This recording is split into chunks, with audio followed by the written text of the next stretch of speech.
Bismillah. Assalamualaikum warahmatullahi wabarakatuh.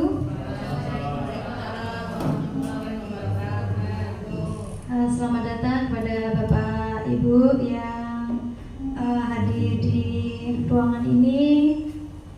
Perkenalkan, kami dari CGP, saya Reni Handayani, kemudian rekan saya ada Pak Muhammad, kemudian ada Bu Septi Apriliani. Pertama-tama adalah kita panjatkan puji syukur kehadirat Allah Subhanahu wa Ta'ala yang telah memberikan kita nikmat sehat dan sempat untuk bisa berkumpul di acara hari ini. Dan salawat serta salam selalu kita sanjungkan kepada Nabi Muhammad SAW yang kita nantikan syafaatnya nanti di yaumil akhir. Amin. Untuk acara yang pertama ini kita buka acara hari ini dengan membaca basmalah. Baik Bapak Ibu, terima kasih atas kesempatan untuk datang di acara hari ini. Acara hari ini adalah kita akan menyampaikan tentang diseminasi budaya positif di SMA 1 WI Jepara, Lampung Timur. Di sini kami akan membahas tentang bagaimana budaya positif yang ada di dalam sekolah dan bahkan bagaimana mungkin ada beberapa hal yang mungkin belum kita lakukan dan perlu kita perbarui. Bapak Ibu.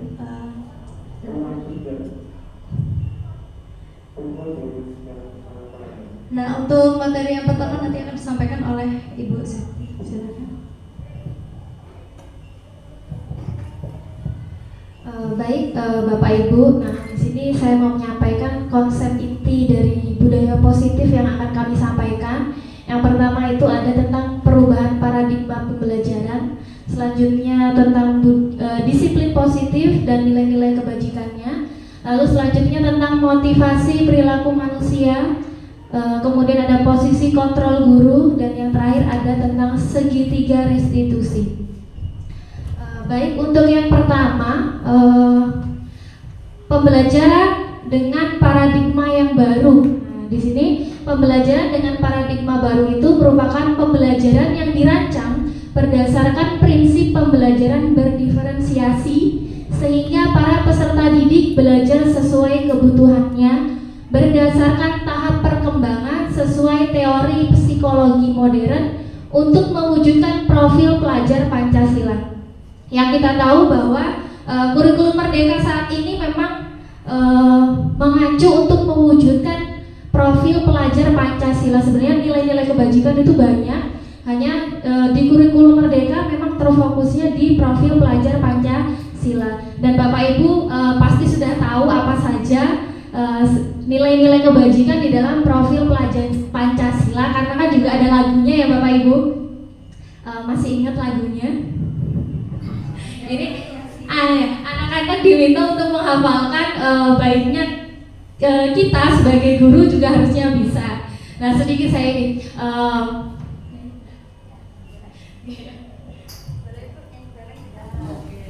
oke, baik.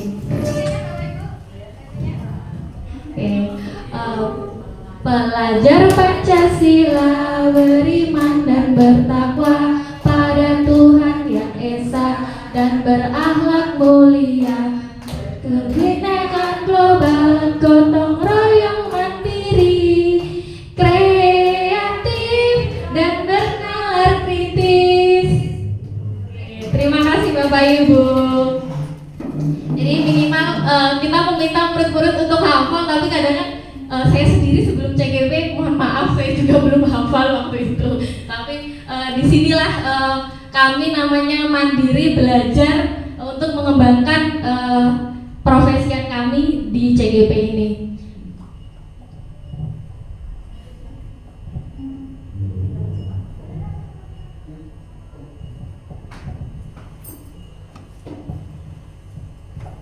Baik, selanjutnya tentang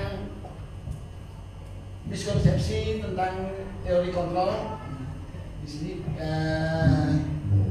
seorang guru, seorang pendidik ini di situ memberikan dalam ilustrasinya memberikan sebagai kontrol semua penguatan positif negatif yang bermanfaat. Kemudian ilusi bahwa kritik dan membuat rasa bersalah mampu memanfaatkan karakter. Di sini seorang guru memberikan hukuman, memberikan semacam sanksi kepada anak didiknya untuk merasa bersalah bahwa apa yang dilakukan, apa yang ditampilkan itu ada kekeliruan, ada kesalahan.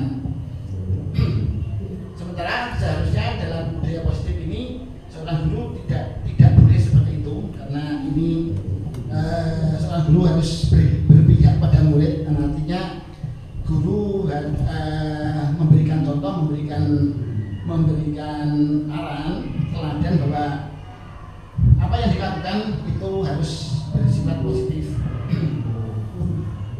Selanjutnya,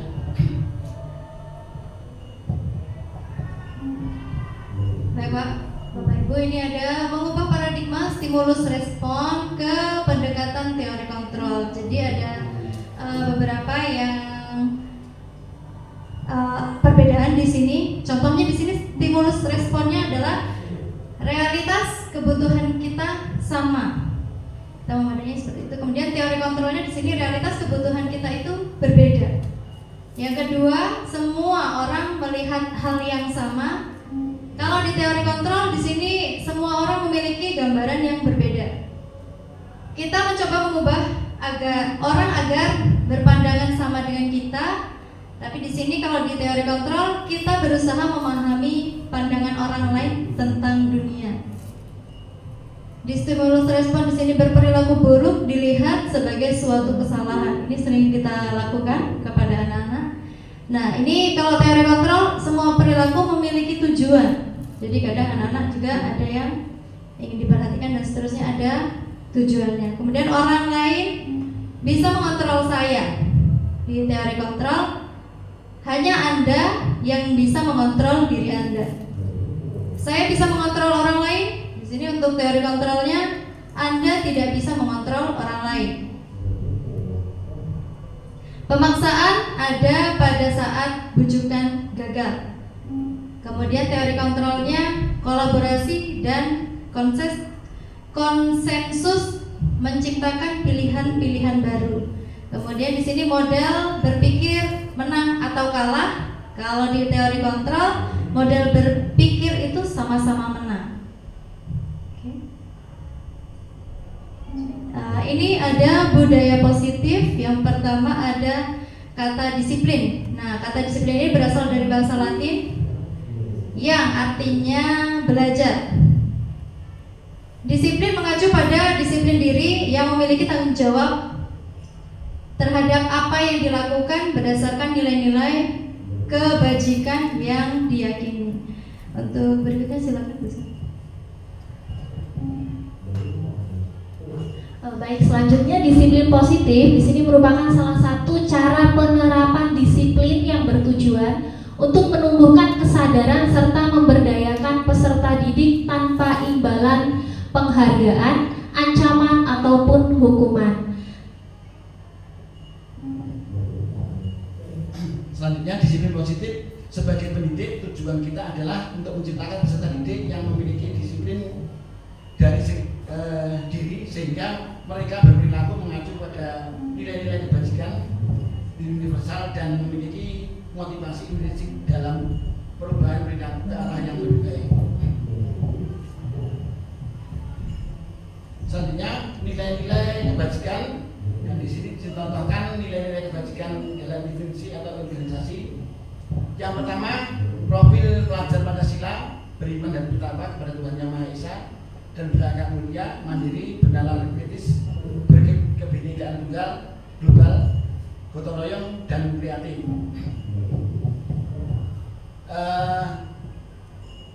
Ibu Primary Year atau program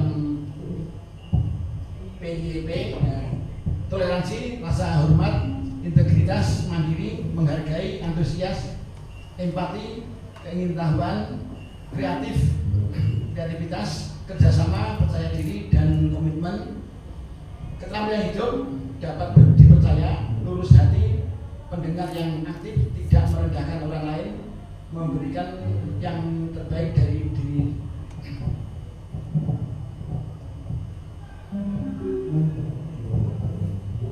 Baik, selanjutnya di sini sebelumnya tadi sudah membahas tentang disiplin positif dan nilai-nilai kebajikannya. Nah, selanjutnya untuk teori motivasi. Nah, ini menurut Diana Goosen dalam bukunya itu ada 3 motivasi perilaku manusia. Yang pertama itu adalah untuk menghindari ketidaknyamanan atau hukuman. Nah, di sini kita tahu sendiri bahwa anak-anak itu rata-rata biasanya nurut atau mengikuti apa perkataan gurunya. Itu salah satunya adalah untuk menghindari rasa ketidaknyamanan atau hukuman yang kita berikan.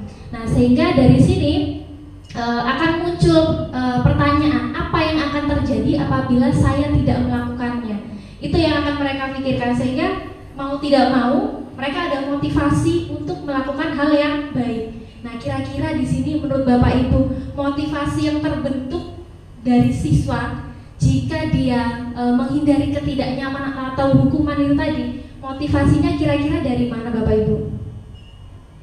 Kira-kira nih, menurut Bapak Ibu bagaimana? Karena dia takut diberi hukuman. Nah, artinya itu dari eksternal, dari kita sebagai guru, seperti itu. Baik, selanjutnya akan Untuk yang kedua di sini untuk mendapatkan imbalan atau penghargaan dari orang lain. Nah, jadi anak-anak itu biasanya melakukan sesuatu karena dia ingin diberikan penghargaan, dipuji oleh Bapak Ibu guru ataupun orang lain biasanya. Jadi bukan karena ikhlas bahwa kita itu harus berangkat sekolah gitu. Kemudian timbullah pertanyaan, apa yang akan saya dapatkan apabila saya melakukan? Ya, jadi mereka apa sih imbalan saya ketika saya harus berangkat pagi? Apa sih imbalan saya ketika saya melakukan hal ini? Gitu. Jadi mereka ingin dipuji atau ingin diberikan imbalan oleh orang lain. Atau motivasi yang ketiga ini, untuk menjadi orang yang mereka inginkan dan menghargai diri sendiri dengan nilai-nilai yang mereka percaya.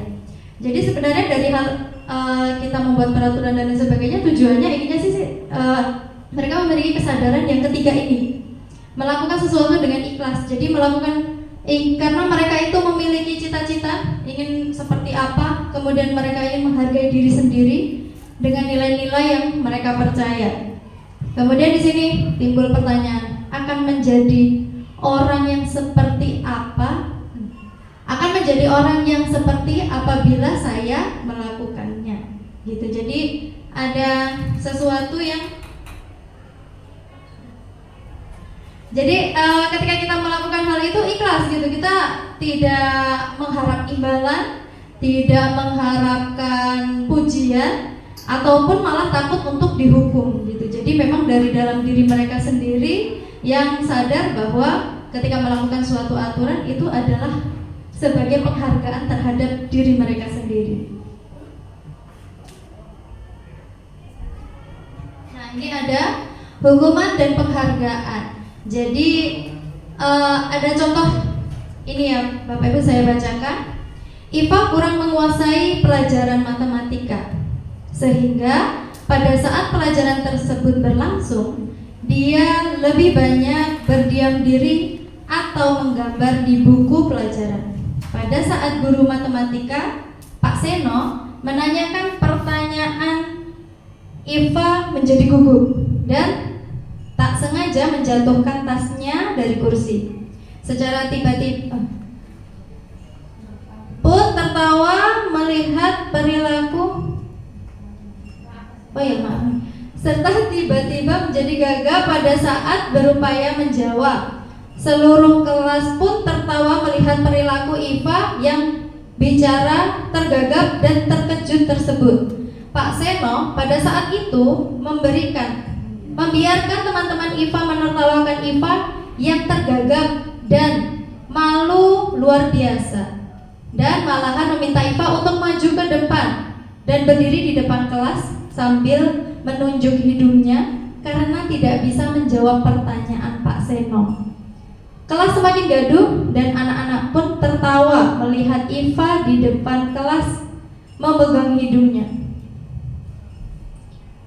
Nah, ini muncul pertanyaan hukuman dan penghargaan. Yang pertama, menurut Bapak Ibu, yang nomor 1, apakah Bapak Ibu setuju dengan tindakan Pak Seno terhadap Iva dan mengapa? Ada yang mau menjawab Bapak Ibu? Boleh berpendapat.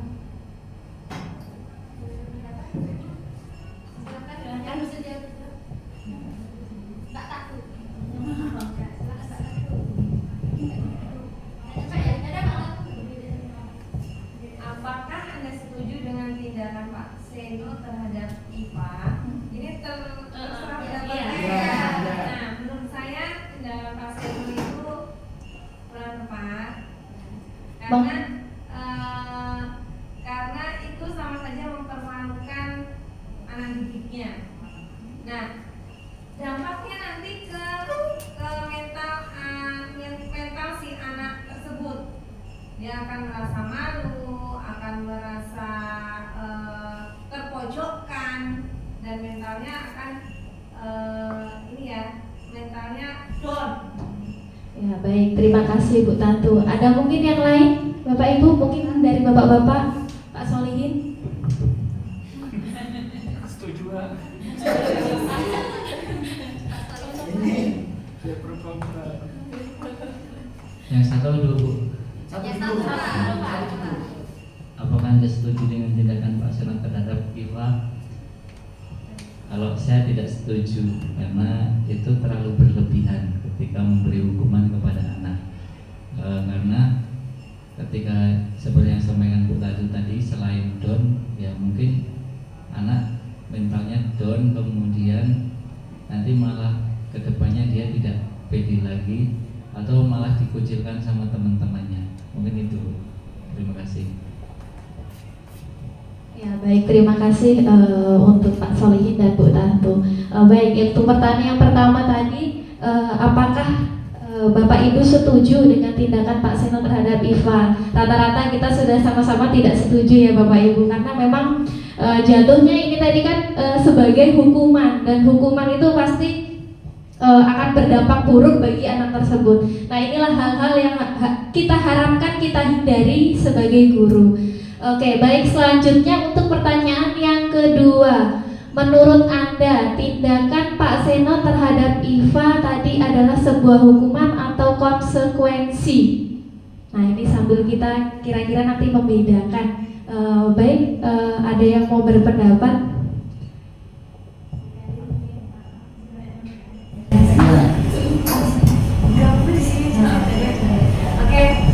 Jawab pertanyaan kedua, tindakan Pak Seno terhadap Iva menurut saya itu adalah sebuah hukuman, ya kan? Karena tadi si Ivanya nggak memperhatikan, terus diberi hukuman maju ke depan. Nah, alasannya itu karena itu berdasarkan keputusan dari gurunya aja, gitu. Nggak ada keputusan dari si siswanya. Terima kasih Bu Felin.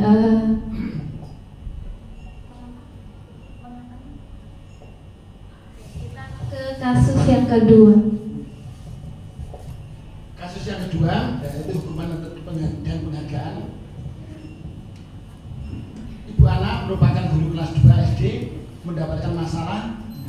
Murid-muridnya tidak bisa tertib antri berdiri di depan kelas dan selalu berebut untuk masuk pada saat jam istirahat usai.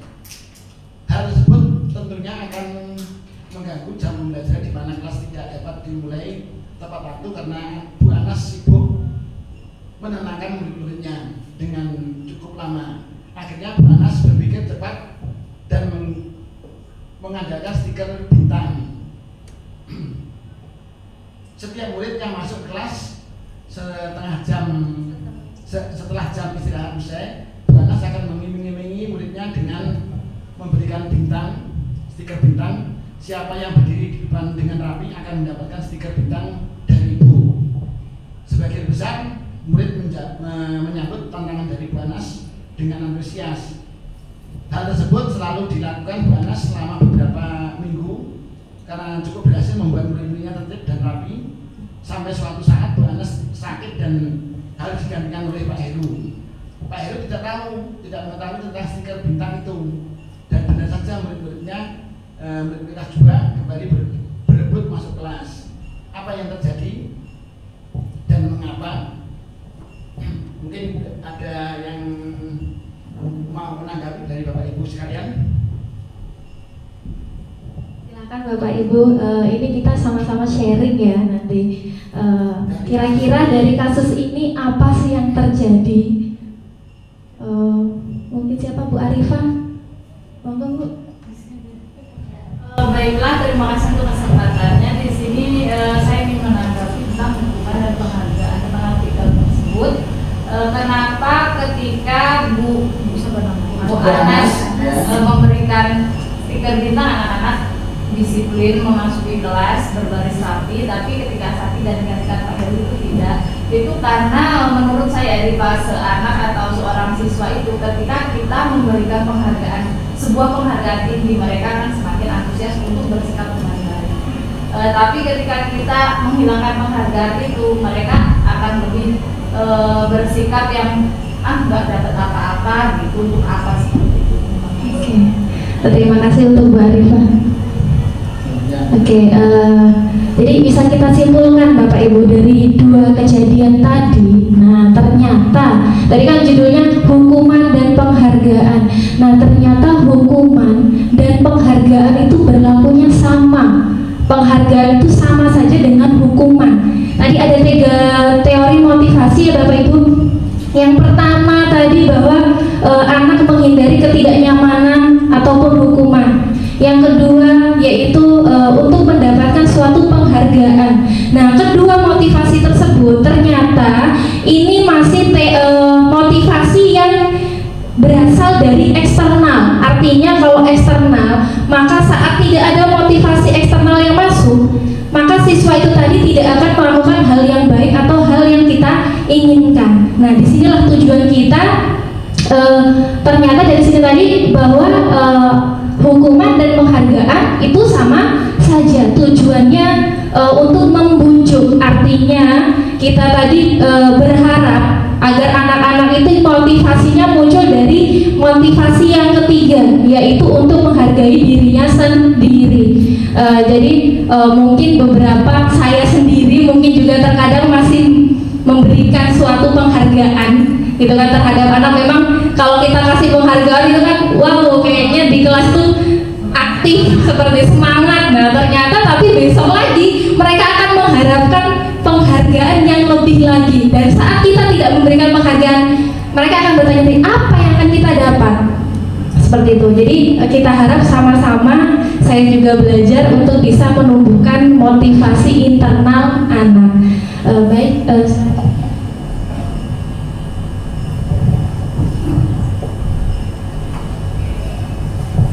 Baik, ini selanjutnya Bapak Ibu, ini ada identitas gagal, kemudian ada identitas sukses. Ini dilihat dari adanya hukuman, kemudian ada disiplin. Ada disiplin ini ada 2, konsekuensi atau dan restitusi. Di sini untuk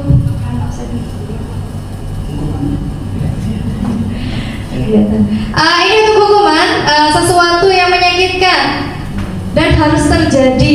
Ini biasanya ya, hukuman yang kita lakukan itu adalah ternyata sesuatu yang menyakitkan.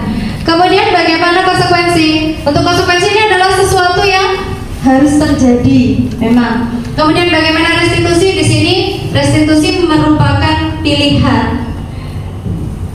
Untuk hukuman sendiri di sini ada tidak nyaman untuk murid, anak untuk jangka waktu panjang biasanya ya, anak bisa mengalami trauma, bisa jadi gitu ya. Kemudian ada konsekuensi, tidak nyaman untuk murid atau anak untuk jangka waktu yang pendek, untuk konsekuensi.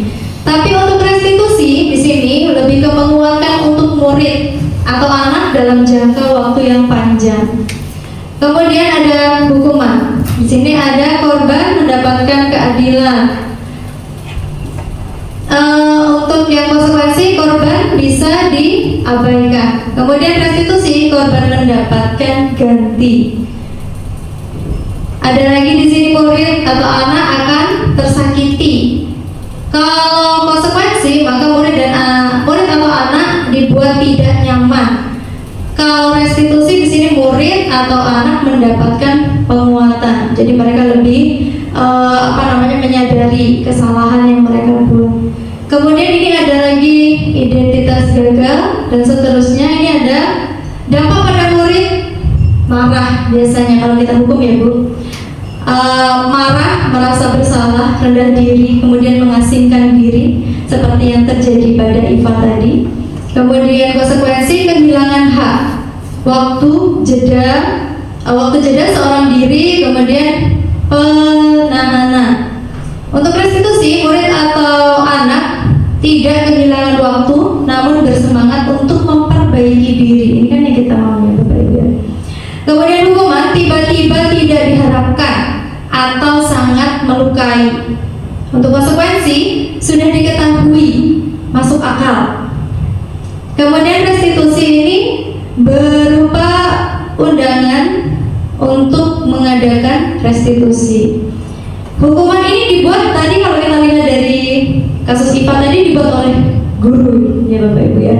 Ini dibuat oleh guru, kemudian konsekuensi ini dibuat oleh guru dan murid atau anak, kemudian untuk restitusi dibuat oleh dari pihak anak.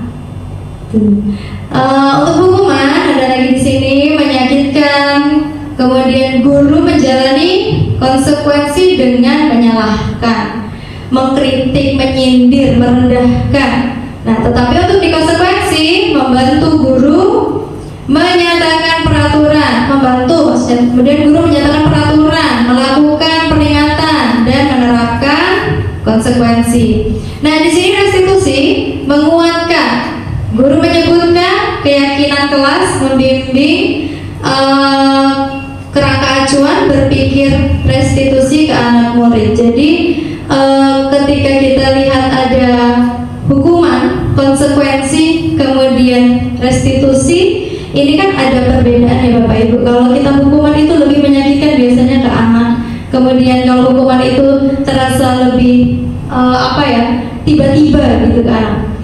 Kalau konsekuensi ini memang sudah ada aturannya, tetapi biasanya lebih ke anak merasa tidak nyaman dalam jangka waktu yang pendek. Tapi kalau restitusi ini, anak lebih, kita menggiring anak untuk lebih menyadari bahwa mereka memiliki kesalahan. Kemudian kesalahan itu juga harus ada solusi, dan solusi itu harus disadari dari anak itu sendiri. Baik, silakan lanjut. Nah, coba kita lihat Bapak Ibu, kita bisa membedakan apakah itu hukuman, apakah itu restitusi atau konsekuensi. Coba kita cek. Yang pertama di sini, mencatat 100 kali di dalam buku kalimat, saya tidak akan terlambat lagi karena terlambat ke sekolah. Ini Bu, jadi maksudnya ada hukuman, dia terlambat kemudian diminta untuk menulis di buku, saya tidak akan terlambat lagi selama 100 kali. Kira-kira ini masuk hukuman atau masuk restitusi atau bahkan masuk ke dalam konsekuensi? Menurut Bapak Ibu bagaimana nih? Masuk ke apa? Hukuman atau konsekuensi? Hukuman. Konsekuensi, hukuman. Oke. Nah, nanti kita cek ya Bapak Ibu, ini ada dua, ada yang mengatakan hukuman, ada yang mengatakan konsekuensi. Mari kita lihat yang bagian kedua. Nah, nanti kita langsung lihat ya Bu, jering gitu kan, semuanya kelihatan. Lari mengelilingi lapangan basket 2 kali karena terlambat hadir di sekolah. Bagaimana dengan hal ini? Hukuman. Nah, ini sepakat hukuman katanya. Oke, yang ketiga, murid diminta untuk push up 15 kali karena tidak menggunakan masker ke sekolah. Bagaimana Bapak Ibu? Hukuman. Baiklah, ini sepakat hukuman. Untuk yang keempat, kasus keempat ini menggantikan kertas tugas teman yang telah dicoret-coret. Ini masuk konsekuensi. Baik. Yang kelima, membersihkan tumpahan air di meja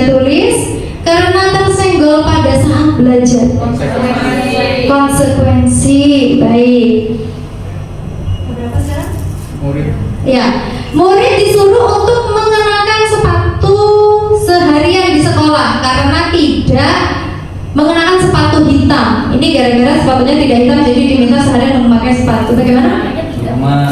Hukuman? Dan yang terakhir ini Bu, Bapak, ini lari mengelilingi lapangan basket 2 kali karena ini sama ini ya sebenarnya dengan yang atas, tapi hanya bedanya karena terlambat 10 menit untuk pelajaran PJOK. Bagaimana? Ini kan sama-sama fisik, PJOK kan olahraga. Bagaimana? Konsekuensi. Baiklah. Coba mari kita cek. Nah, wah, ini Bapak Ibu. Ternyata yang pertama itu adalah hukuman. Menghukum tadi kan kalau hukuman itu lebih menyakitkan, tiba-tiba gitu. Kemudian yang kedua ini juga hukuman. Nah ini push up karena tidak memakai masker.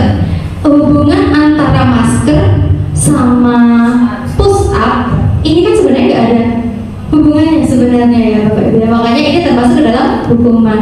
Kemudian kalau yang menggantikan kertas teman ini yang telah dicoret-coret, dia kan berarti bertanggung jawab. Berarti masuk apa? Konsekuensi, betul. Kemudian di sini menumpahkan air yang tersenggol, membersihkan tumpahan air, berarti dia konsekuensi, tahu apa yang harus dilakukan. Kemudian di sini ada lagi diminta untuk menggunakan sepatu seharian karena dia tidak menggunakan sepatu yang warnanya hitam. Berarti ini masuk hukuman karena ini kan sepatu warna hitam. Kemudian diminta untuk memakai sepatu seharian, tidak memakai sepatu selama seharian gitu. Jadi konsekuensinya atau yang dia lakukan itu tidak sesuai. Kemudian yang terakhir di sini mengelilingi lapangan basket 2 kali selama 10 menit, tapi ini di pelajaran PJOK. PJOK kan juga tentang olah fisik ya Bapak Ibu, berarti ini masih sesuai, berarti masuknya ke konsekuensi. Nah Bapak Ibu ternyata sudah paham, sudah tahu perbedaannya. Baik, silakan dilanjutkan oleh Pak Muhammad. Selanjutnya restitusi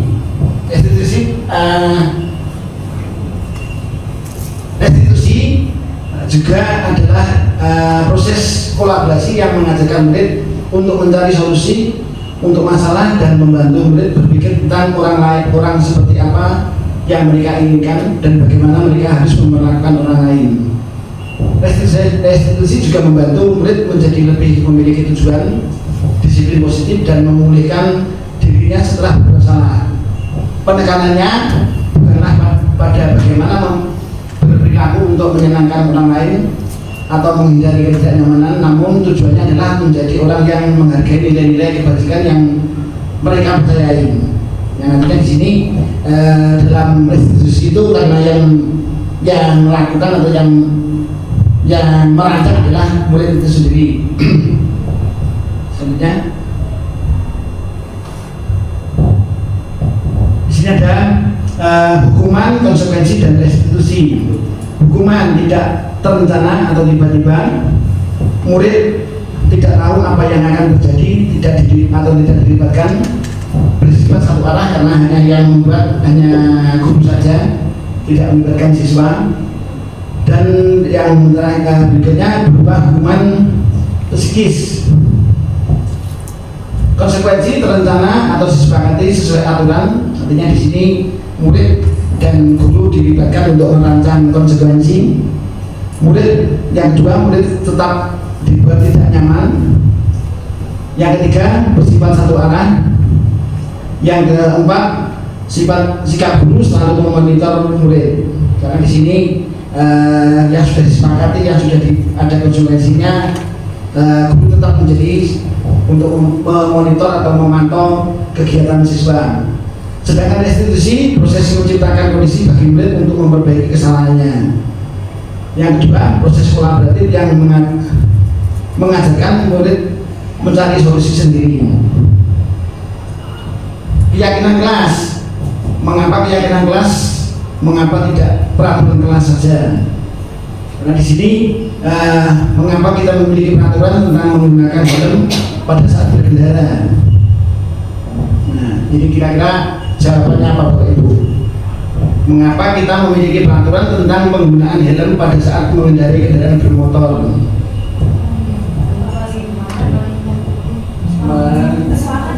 Keselamatan, ya. Baik, kita simpan dulu jawabannya. Yang kedua, mengapa kita memiliki peraturan tentang menggunakan masker dan mencuci tangan setiap saat? Untuk kesehatan, ya. Baik, kita lihat jawabannya. Ya, keyakinan kelas membentuk keyakinan kelas atau sekolah. Keyakinan kelas bersifat abstrak, ya, mudah diingat dan dipahami, berupa pernyataan-pernyataan universal, dapat diterapkan di lingkungan, kemudian dibuat dalam bentuk positif. Keyakinan kelas ditinjau kembali dari waktu ke waktu, yang artinya setiap waktu bisa berubah. Kemudian semua warga kelas hendaknya mengikuti kontribusi dalam pembuatan keyakinan kelas lewat kegiatan curah pendapat. Nantinya di sini murid dan guru dilibatkan dalam pembuatan keyakinan kelas. Ya, selanjutnya. Oke, baik, sebelumnya tadi sudah dijelaskan apa itu keyakinan tadi ya, sudah di slide sebelumnya tadi ada beberapa kenapa ada peraturan menggunakan helm. Nah, berarti tadi jawabannya apa Bapak Ibu tadi? Demi untuk keselamatan. Nah, itulah yang kita harapkan dari sebuah keyakinan kelas. Jadi kita bisa mengambil sebuah nilai kebajikan di dalam keyakinan yang akan kita bentuk. Nah, di sini ada beberapa keyakinan kelas, ya, seperti mengembalikan barang ke tempatnya. Nah, ini kita diminta untuk kita coba cari nilai kebajikan apa sih yang dituju dari keyakinan tersebut. Kalau keyakinan kan Bapak Ibu sudah tahu ya bahwa dibentuknya itu dari sebuah peraturan yang kita ubah gitu menjadi sebuah kalimat positif yang diharapkan itu nanti akan muncul dari diri sendiri. Jadi bukan lagi ada kata dilarang ya Bapak Ibu. Oke, kembali ke tadi mengembalikan barang ke tempatnya. Kira-kira nilai apa yang ada di dalam keyakinan tersebut? Oke, kita simpan. Yang pertama itu kerapihan. Yang kedua dilarang mengganggu orang lain. Ketenangan. Oke, ketenangan. Selanjutnya hadir di sekolah 15 menit sebelum pembelajaran dimulai. Disiplin. Oke. Selanjutnya dilarang melakukan kekerasan.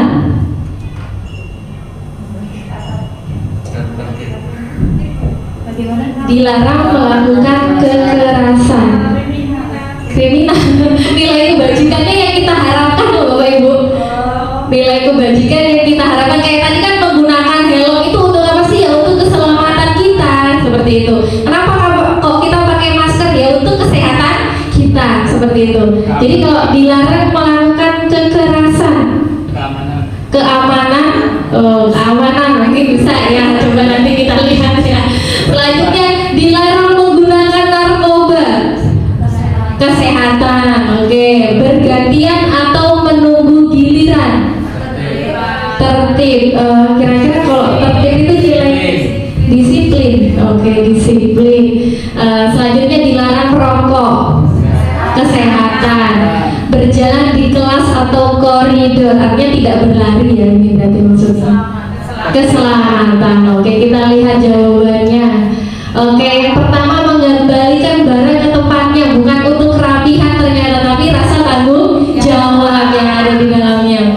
Selanjutnya dilarang mengganggu orang lain, berarti untuk saling menghargai, seperti itu. Selanjutnya hadir di sekolah 15 menit sebelum pembelajaran, menghormati orang lain, juga komitmen pada diri sendiri. Oke, selanjutnya dilarang melakukan kekerasan, tadi keamanan, benar, dan juga saling menghargai. Jadi biar nggak berantem sama temen kan ya, berarti harus saling menghargai. Dilarang menggunakan narkoba, kesehatan, benar ya tadi ya. Oke, bergantian atau menunggu giliran. Nah itu berarti menghormati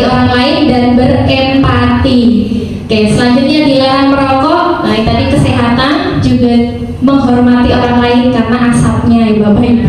Oke, selanjutnya untuk berjalan di kelas atau koridor. Tadi demi keselamatan iya, selanjutnya juga demi keamanan, tidak mengganggu orang lain seperti itu. Nah, di sini ada prosedur pembentukan keyakinan sekolah atau kelas. Nah, sebelumnya pasti sebenarnya Bapak Ibu sudah menerapkan di kelas kemarin kan memang kita ada perintah ya, diminta membuat sebuah keyakinan kelas. Nah, ternyata ini ada tahapannya. Yang pertama, mempersilahkan warga sekolah atau murid-murid di sekolah untuk bercurah pendapat tentang peraturan yang perlu disepakati di sekolah atau di kelas. Dan kemudian kita catat semua masukan-masukan dari murid dan juga warga sekolah di kertas yang besar, di mana semua anggota kelas bisa melihat hasil curahan pendapatnya.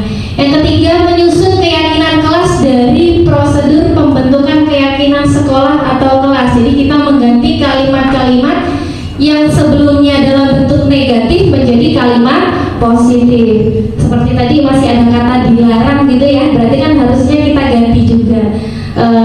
Keempat, meninjau kembali daftar curahan pendapat yang sudah dicatat. Anda mungkin akan mendapati beberapa pernyataan yang tertulis di sana masih banyak berupa peraturan-peraturan. Nah, selanjutnya kita akan mengajak murid-murid untuk menemukan nilai kebajikan atau keyakinan yang dituju dari peraturan tersebut. Jadi mungkin saya sendiri juga kemarin menerapkan keyakinan kelas itu hanya sekedar menuliskan saja keyakinannya, tapi lupa mencari nilai apa sih yang terkandung di dalamnya, sehingga kayaknya kurang memotivasi anak untuk mengingat lagi kenapa sih saya harus menjalankan keyakinan kelas tersebut. Oke, selanjutnya meninjau ulang keyakinan kelas secara bersama-sama. Jadi setelah dilakukan kita bisa meninjaunya lagi mungkin dalam 1 bulan, 2 bulan atau boleh di semester kedepannya. Jika memang ada yang perlu ditambahkan maka bisa kita tambahkan. Selanjutnya setelah keyakinan kelas selesai dibuat, maka semua warga dipersilakan meninjau ulang dan menyetujui dengan menandatangani keyakinan kelas atau sekolah tersebut, termasuk guru dan semua warga atau muridnya. Nah, yang ketujuh, keyakinan sekolah atau kelas selanjutnya bisa dilekatkan di dinding kelas di tempat yang mudah dilihat semua warga kelas, seperti itu.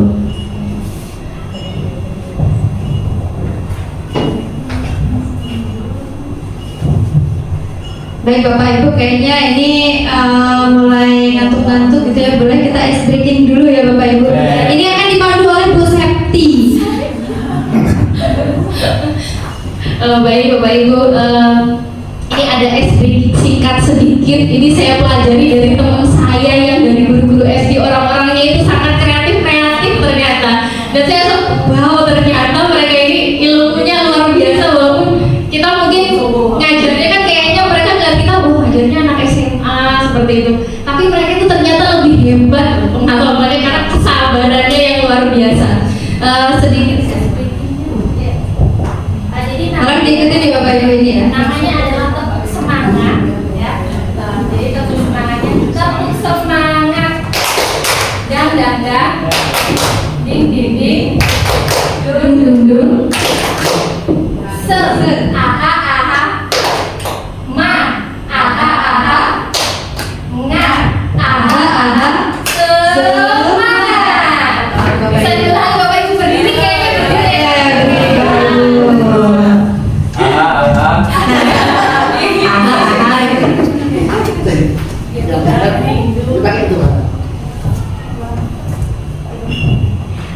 Tepuk semangat dan ding ding ding dung dung dung se aha aha ma aha aha nga aha aha semangat. Oke, terima kasih Bapak Ibu. Baiklah teman-teman Bapak Ibu ya, untuk mengatasi ngantuk ini biasanya. Aha ya Pak. Baiklah, ini untuk yang selanjutnya ada kebutuhan dasar manusia. Ternyata manusia itu memiliki kebutuhan yang harus dipenuhi. Ternyata bukan hanya makan dan minum saja kebutuhan kita, tapi ada banyak hal yang menjadi kebutuhan.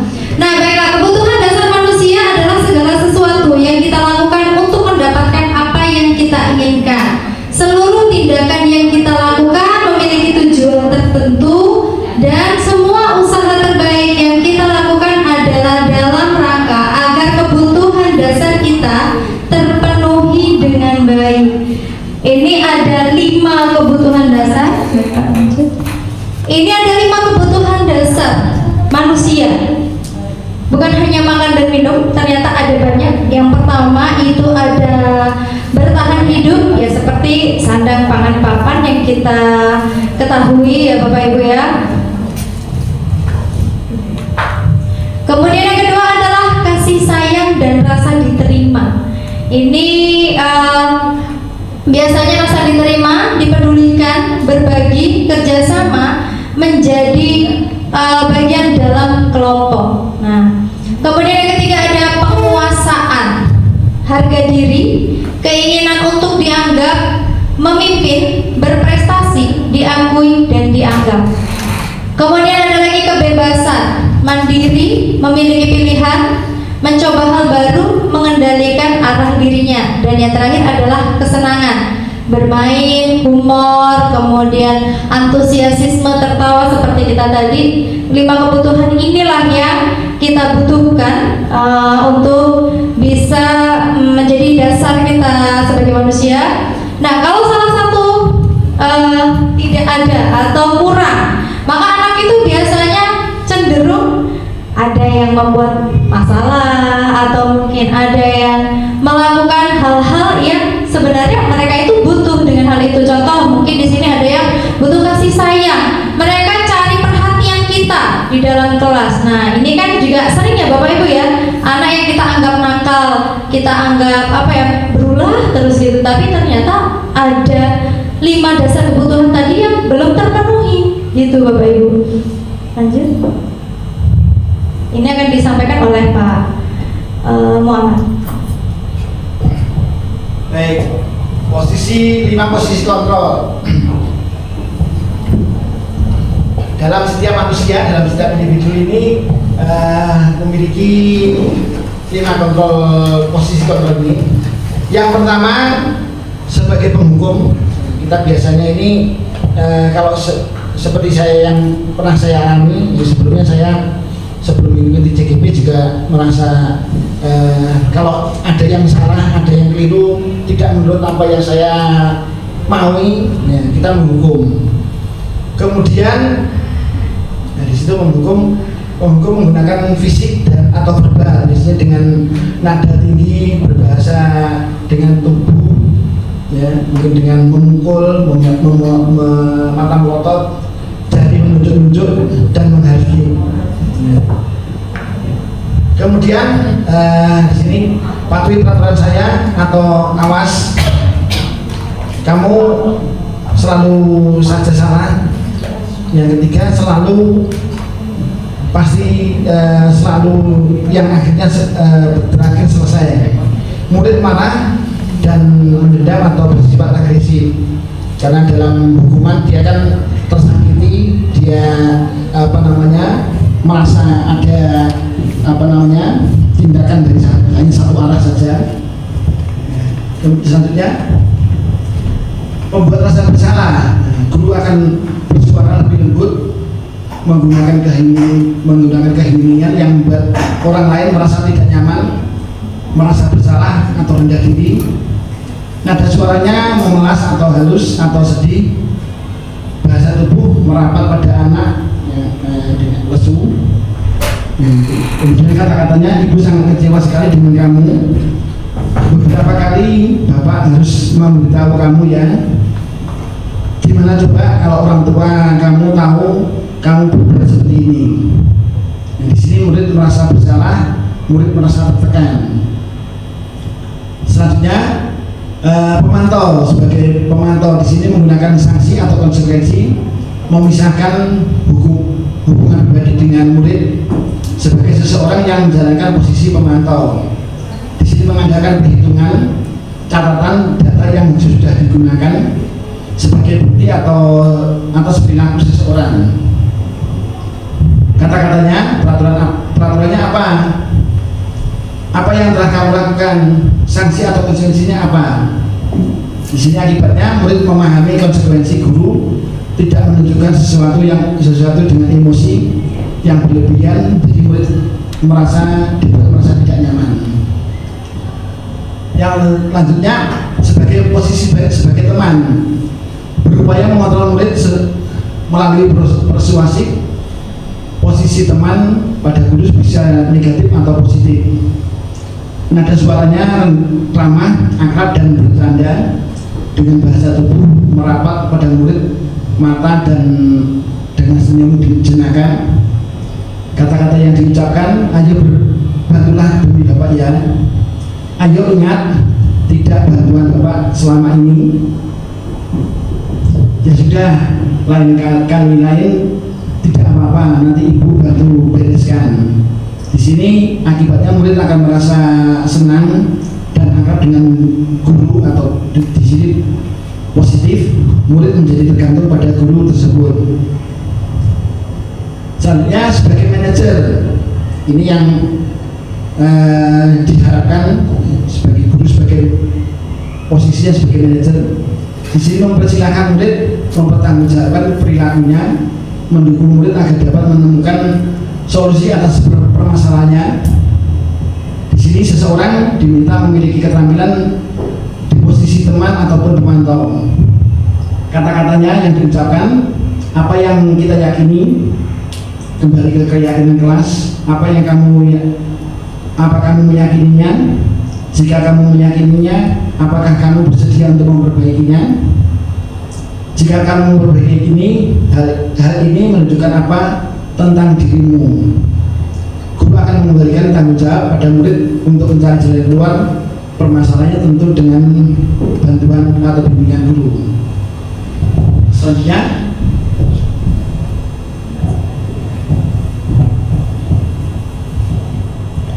baik, selanjutnya tadi sudah ada 5 posisi kontrol ya Bapak Ibu. Yang pertama tadi ada sebagai penghukum, yang kedua ada pembuat rasa bersalah, yang ketiga itu ada posisi sebagai teman, yang keempat pemantau, dan yang kelima ini sebagai posisi manajer. Nah, harapan kita di sini adalah menghindari 2 posisi kontrol yang sebelumnya, yaitu yang penghukum dan pembuat rasa bersalah. Karena memang yang lebih baik adalah yang posisi sebagai teman, pemantau, ataupun juga sebagai manajer. Tapi tujuan akhir kita memang kalau bisa kita sebagai manajer, karena manajer itu tadi kan artinya kita bisa menumbuhkan rasa tanggung jawab dari anak seperti itu, dan itu dari dalam dirinya mereka sendiri. Nah, selanjutnya ada segitiga restitusi. Nah, sebelumnya sudah dibahas tentang restitusi. Nah, di sini ada tahapan-tahapan dari segitiga restitusi. Restitusi tadi di mana kita berkolaborasi dengan anak sehingga membuat anak itu mampu menyelesaikan masalah yang dia buat. Jadi nanti solusinya itu bukan dari guru, tapi anak tersebutlah yang akan memunculkan solusi dari kesalahan yang dia buat. Jadi yang pertama di sini ada tahapan menstabilkan identitas. Nah, di dalam menstabilkan identitas ini setiap orang pasti pernah melakukan kesalahan. Kamu bukan satu-satunya yang pernah melakukan ini. Dan yang kedua itu ada validasi kesalahan. Oh, itu kebutuhan ya. Biasanya validasi kesalahan. Kamu tentu punya alasan mengapa melakukan itu. Apakah ada cara yang lebih efektif untuk mendapatkan apa yang kamu butuhkan? Dan selanjutnya di tahap yang ketiga yaitu menanyakan keyakinan. Nah, nilai-nilai apa yang telah kita sepakati? Kamu ingin menjadi orang yang seperti apa? Nah, di sini tadi pada tahap menstabilkan identitas ya. Nah, ini kan berdasarkan prinsip membuat kesalahan tadi. Nah, inilah kata-kata yang biasanya akan muncul di tahapan menstabilkan identitas. Itu berbuat salah itu tidak apa-apa. Selanjutnya ada tidak ada manusia yang sempurna. Saya juga pernah melakukan kesalahan seperti itu. Kita bisa menyelesaikan ini. Bapak atau Ibu tidak tertarik mencari siapa yang salah, tapi Bapak atau Ibu ingin mencari solusi dari permasalahan ini. Selanjutnya kamu berhak merasa begitu. Apakah kamu sedang menjadi teman yang baik untuk dirimu? Nah, ini adalah tahapan yang awal. Yang selanjutnya itu ada tahapan validasi tindakan yang salah. Nah, biasanya kita bisa mulai dengan percakapan, padahal kamu bisa melakukan yang lebih buruk dari ini. Kamu pasti punya alasan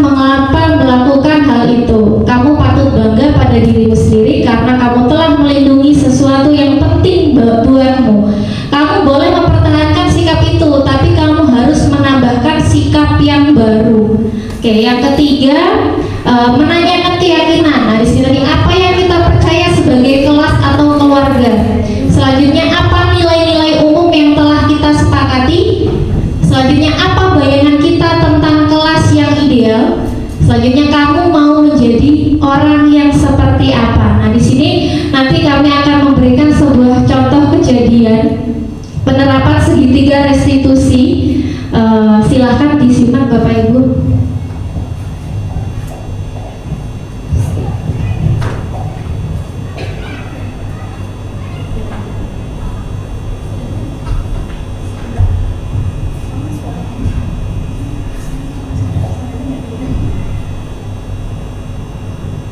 Yang sana.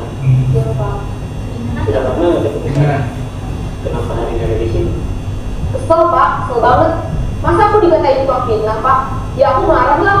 Aku balik dikatain Eka di depan kelas. Kesel banget. Oh begitu. Ya pasti kamu marah dan kesal. Bapak juga akan marah apabila ada yang menuduh Bapak seperti itu. Kemudian pada saat itu kamu mau melakukan apa? Ya saya langsung ngatain Eka Pak. Kesel banget. Saya bentak-bentak dia di depan teman-teman lain. Oh begitu. Pasti kamu melakukan seperti itu karena suatu alasan tertentu kan? Iyalah, masa saya diam saja Pak? Ya saya bela diri lah. Masa saya dituduh tukang fitnah? Ya wajar lah. Mempertahankan harga diri itu sesuatu yang penting buat kamu. Untuk kamu tidak bertindak lebih gegabah lagi, hanya membentak-bentak. Iya Pak. Untung saya masih bersabar dan hanya membentak saja. Sudah putus padahal saya pasti bela diri lah. Ya pasti ya. Tapi kamu memilih untuk tetap bertahan dan bersabar. Kamu memilih untuk tidak berbuat lebih parah lagi, bukan? Iya. Nah, sekarang coba kita lihat lagi tindakan kamu yang bentak-bentak Eka di kelas.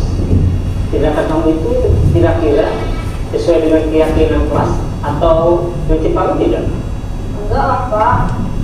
Capek Pak jadi pemarah. Jadi keyakinan atau prinsip mana yang kurang sesuai dengan keinginan kamu? Ya, saya sebenarnya sangat menghargai orang lain. Mungkin saat itu saya menjadi emosi, jadi tidak menunjukkan sikap itu. Kamu meyakini tidak? Menghargai orang lain itu penting buat kamu. Yakin lah Pak. Iya, setuju. Kita harus saling menghargai. Namun ada juga keyakinan yang kita sepakati yang perlu kita jalankan apabila kita sedang marah, bukan? Ya, saya bisa lebih proaktif, mulai dengan diri sendiri. Saya bisa jadi lebih bersabar, mengambil waktu juga untuk berpikir mau apa selanjutnya. Kira-kira kamu bersedia memperbaiki masalah ini tidak? Bersedia Pak. Kalau kamu memperbaiki masalah ini, kamu akan menjadi orang seperti apa? Saya akan menjadi orang yang bertanggung jawab kali ya Pak. Dan senantiasa proaktif. Iya. Menurut kamu, bagaimana rasanya menjadi orang seperti itu?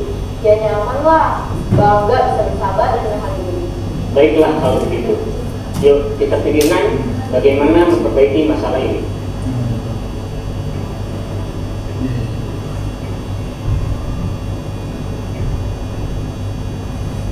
Ya, itu sedikit cuplikan dari video tentang seorang guru memberikan tanggapan atau memberikan solusi untuk muridnya yang kebetulan bersalah. Di sini seorang guru diharapkan untuk bisa menjadi posisinya sebagai manajer, dimulai dari teman, kemudian menjadi manajer, karena di sini guru siswa dimanusiakan, diajak untuk ikut dalam membuat konsekuensi atau restitusi. Dan di sini tadi sudah dijelaskan di kita dalam pembelajaran kita pada siang hari ini berkaitan dengan disiplin positif, yaitu teori kontrol atau pilihan menurut Dr. William Grissom. Yang pertama, Anda tidak bisa mengontrol orang lain, hanya Anda yang bisa mengontrol diri Anda sendiri. Makna kedisiplinannya adalah belajar mengontrol diri dengan menggali potensi kita agar tercapai tujuan mulia yang yaitu sesuatu yang menjadi seseorang yang kita inginkan berdasarkan nilai-nilai yang kita hargai. Selalu memiliki tujuan. Teori motivasinya ada untuk menghindari hukuman, untuk mendapatkan imbalan, untuk mendapatkan menghargai diri sendiri, nilai-nilai kebajikan universal dan keyakinan kelas. Kemudian model berpikir menang-menang, kolaborasi dan konsensus menciptakan pilihan-pilihan baru. Realitas kebutuhan kita berdasarkan kita berusaha memahami pandangan orang lain tentang dunia. Setiap orang memiliki gambaran berbeda. Posisi kontrolnya penghukum, pembuat rasa bersalah sebagai teman, pemantau dan manajer. Kebutuhan 5 dasar manusia adalah bertahan hidup, penguasaan, kasih sayang dan rasa diterima, kesenangan dan kebebasan. Kemudian segitiga restitusi menstabilkan identitas, validasi kebutuhan dan menanyakan keyakinan. Selanjutnya,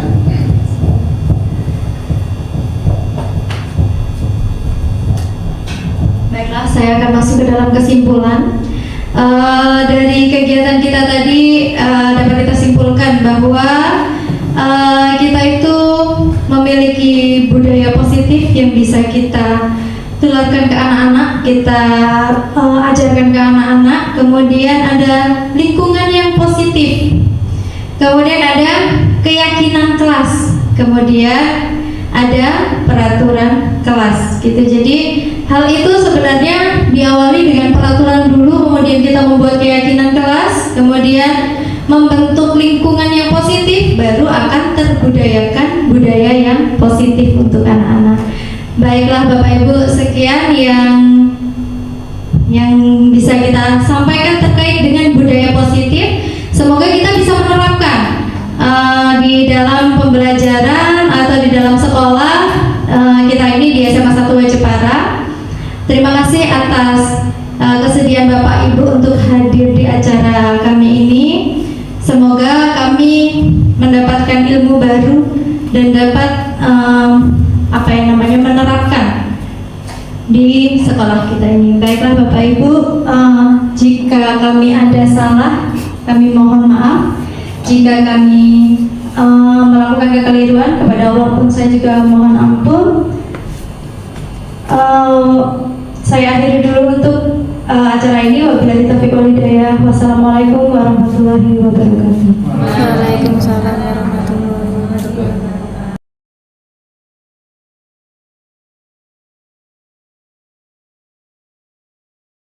Nah, di kalian sehingga muncullah keyakinan yang sesungguhnya. Kan keyakinan kemarin cuma mengubah saja dari kalimat peraturan menjadi kalimat positif ya kemarin ya. Jadi ada sticky note itu minta tolong silakan peraturannya apa nanti dituliskan di sini terus ditempel ke depan ya. Nanti biar kita buat bareng-bareng. Lagi kasih warna kuning lah. 1 atau mau 2 boleh sih? Aja lah, udah cukup. Sebelah kiri. Yang laki mana? Aduh. Ya apa-apa campur aja. Gua campur. Ya, kalian enggak. Kalau tempel di sini mana?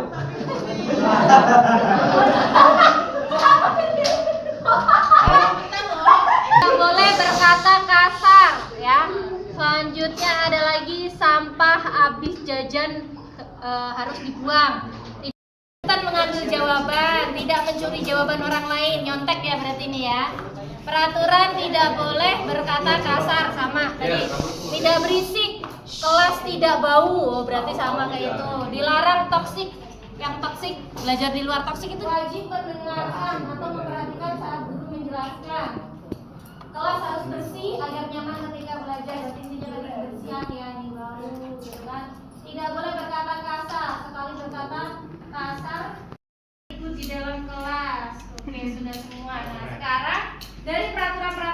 ada ini kita akan ubah menjadi sebuah keyakinan kelas, di mana keyakinan kelas itu harus bersifat kata-kata yang positif, bukan negatif. Jadi tidak boleh ada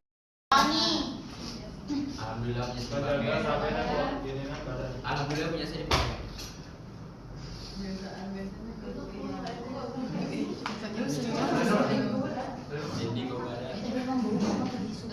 Yang kedua,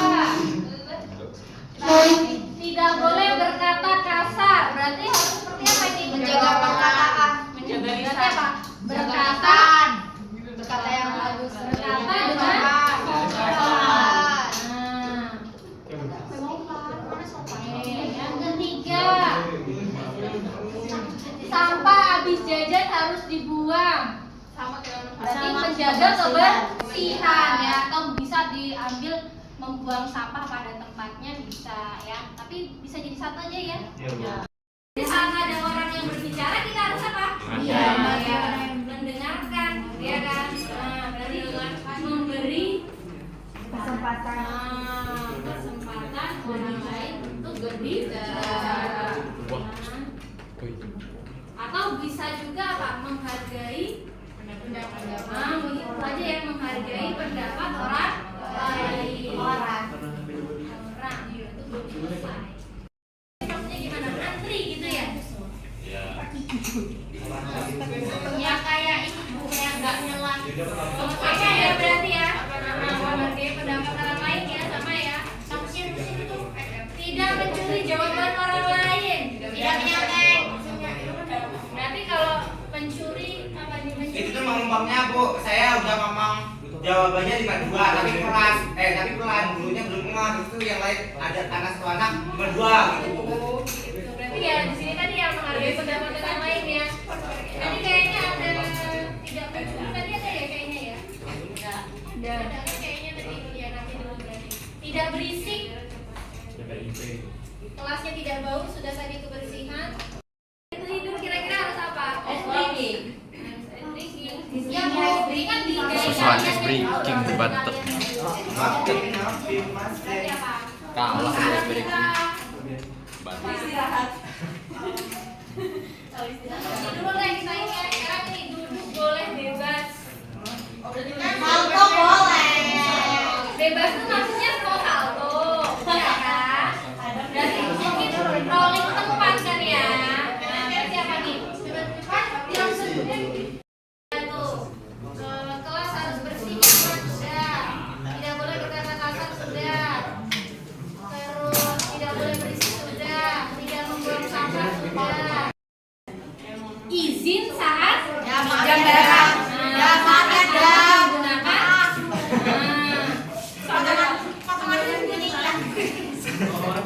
Amin jamin. Alah dari ini perusahaan. Saja lah semua dia nikahin. Ngopi Maaf ya. Kita lanjut. Ya ada direkam nanti suaraku masuk. Ya. Oke, selanjutnya tadi sudah tidak berisik, tidak boleh makan di dalam kelas. Ini berarti yang keenam, makan dan minum Di luar jam pelajaran. saat istirahat. Ada waktunya, Bu. Makan aja berarti ya. Yuk kita cari nilai kebajikan apa sih yang ada di dalam keyakinan ini. Nilai kebajikan itu ya, nilai kebajikan itu kan banyak. Ada kayak profil pelajar Pancasila itu kan banyak ya. Ada yang coba perhatikan dulu. Untuk menjaga kebersihan dan kerapihan. Nah, kira-kira nilai apa sih yang terkandung di dalamnya biar kita tuh bisa melaksanakannya itu dari dalam hati kita. Kayak misalnya nih ya, Ibu kasih contoh, memakai helm saat berkendara. Nah, nilai kebajikan apa yang ada di dalam sana? Demi apa sih kira-kira? Keselamatan. Keselamatan itu contohnya.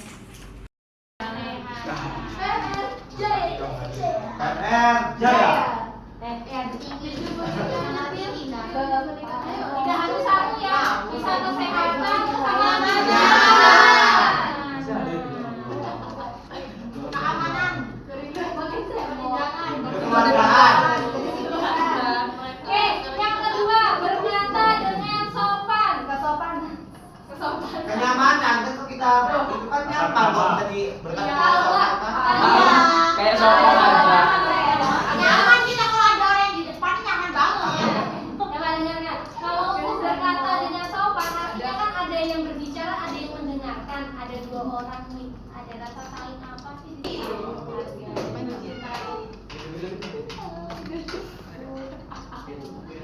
sama nggak sih? Mana menghargai pendapat orang lain yang jelas ya, menghargai ini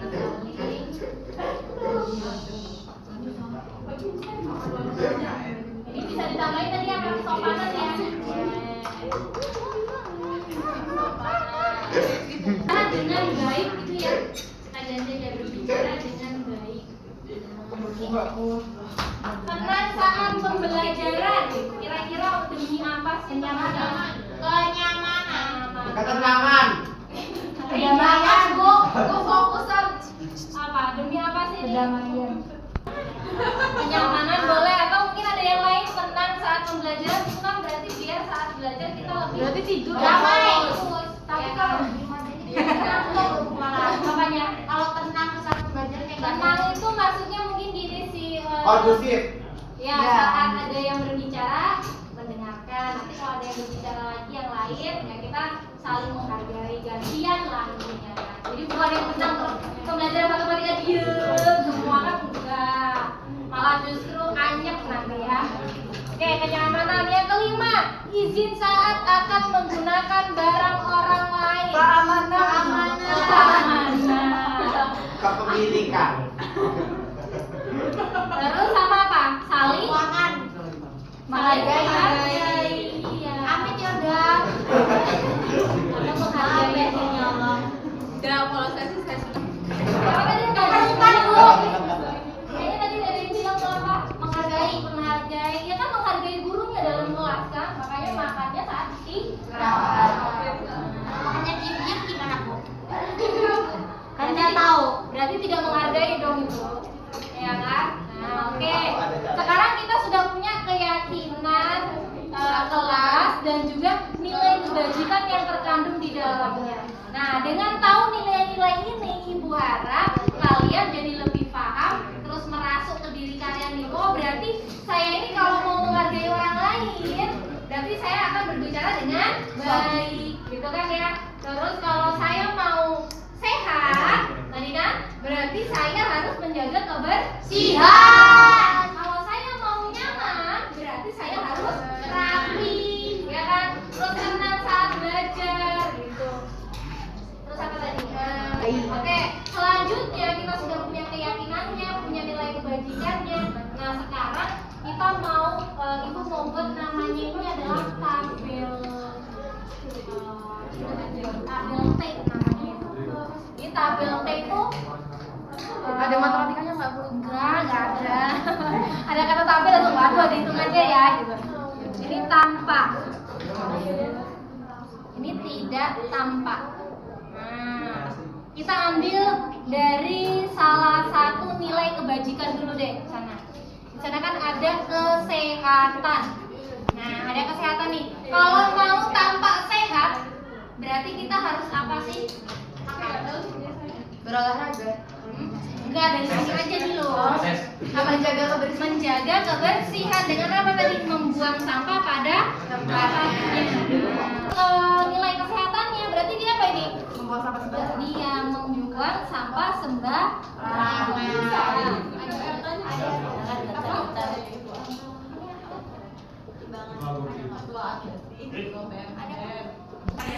Memperhatikan pelajaran ya.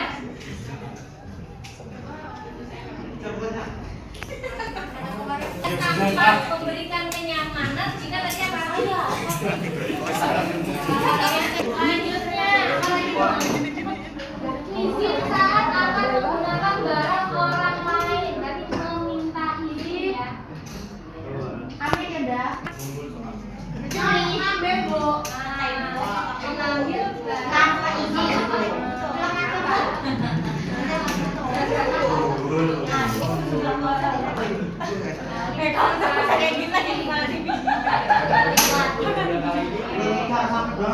Kalau makan saat waktu istirahat tadi menghargai guru jadi fenomen ya. Menghargai guru jika apa tadi makan saat waktu istirahat. Maka tidak tanpa dia akan seperti apa? Makan saat menjaga jarak. Diam-diam. Ya. Nah, Ibu harap dengan bisa membedakan antara tampak dengan tidak tampaknya nilai kebajikan ini tadi. Nah, kalian udah bisa membedakan nih. Oh, mana sih sih yang harus saya lakukan, mana yang tidak boleh. Jadi kalau cuma seperti ini kan kadang-kadang kalian bingung nih. Saat pembelajaran saya harus apa?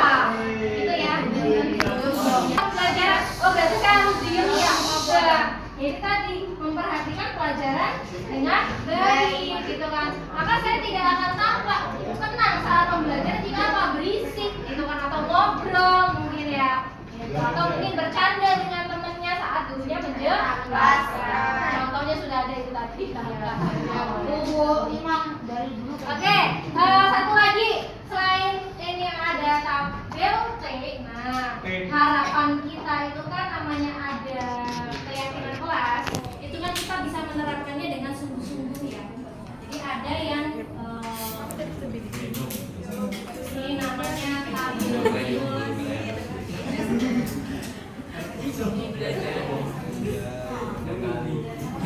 Kurang X aja nih.